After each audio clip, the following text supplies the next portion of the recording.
Shalom, Bapak Ibu, saudara-saudari terkasih, semoga senantiasa diberi kesehatan dan berkat berlimpah dari Tuhan kita Yesus Kristus. Marilah berdoa, dalam nama Bapa dan Putra dan Roh Kudus. Amin. Ya Tuhan, puji dan syukur kami boleh mendengarkan dan merenungkan firman-Mu. Semoga kami dapat menjalankan kehidupan kami sesuai dengan firman-Mu. Amin. Renungan Harian Katolik, Jumat, 29 Januari, tahun 2022, Bacaan Injil, Markus 4, 35-41. Bacaan Injil, angin ribut diredakan. Pada hari itu, waktu hari sudah petang, Yesus berkata kepada mereka, "Marilah kita bertolak ke seberang." Mereka meninggalkan orang banyak itu, lalu bertolak dan membawa Yesus beserta dengan mereka dalam perahu, di mana Yesus telah duduk dan perahu-perahu lain juga menyertai Dia. Lalu mengamuklah taufan yang sangat dahsyat dan ombak menyembur masuk ke dalam perahu, sehingga perahu itu mulai penuh dengan air. Pada waktu itu, Yesus sedang tidur di buritan di sebuah tilam. Maka murid-muridnya membangunkan Dia dan berkata kepadanya, "Guru, Engkau tidak peduli kalau kita binasa." Ia pun bangun, menghardik angin itu, dan berkata kepada danau itu, "Diam, tenanglah." Lalu angin itu reda, dan danau itu menjadi teduh sekali. Lalu ia berkata kepada mereka, "Mengapa kamu begitu takut? Mengapa kamu tidak percaya?"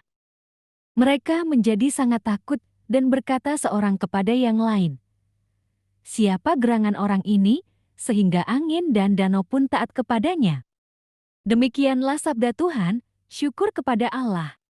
Renungan Injil, angin dan danau pun taat kepada Yesus. Yesus memerintahkan murid-murid untuk bertolak ke seberang. Peristiwa ini terjadi pada hari yang sama setelah Yesus berbicara kepada orang banyak di tepi danau dari atas sebuah perahu.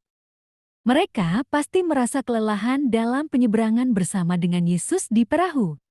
Mungkin saja mereka mulai tertidur, bersantai, namun tiba-tiba taufan dan ombak mengamuk dahsyat dan perahu hampir tenggelam.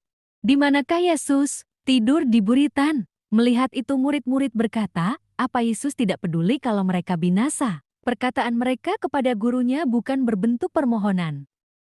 Sebaliknya, bagaikan teguran yang kasar kepadanya. Para murid melihat apa yang ada di depan mata mereka.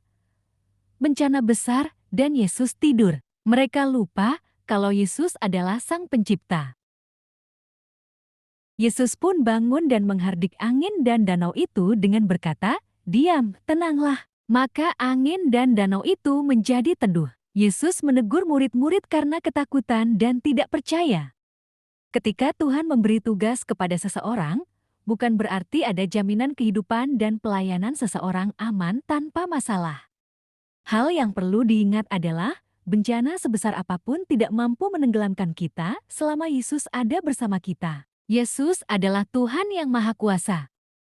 Terkadang, Dia mengizinkan beberapa hal sulit untuk kita alami, agar keimanan kita bertumbuh dan berakar di dalamnya.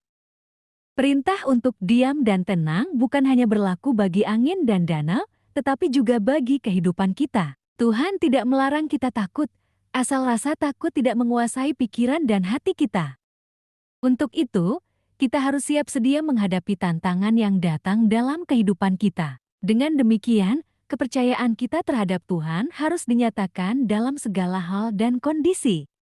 Jangan biarkan ketakutan menguasai diri kita. Diam dan tenanglah. Percayalah bahwa Tuhan peduli atas apa yang kita alami dan Ia akan melepaskan kita tepat pada waktunya. Demikianlah Injil Tuhan. Terpujilah Kristus. Ya Tuhan, semoga kami bersama Kristus mempedulikan, melayani, serta mengilhami dunia ini karena Roh Kristus yang hadir dalam diri kami. Namun semoga kami sendiri tidak sampai terserat oleh duniawi. Kami percaya bahwa Engkau senantiasa menyertai dan membantu kami. Dengan pengantaraan Yesus Kristus, Putra-Mu, Tuhan kami, yang bersama dengan Dikau dalam persatuan Roh Kudus, hidup dan berkuasa, Allah sepanjang segala masa. Amin.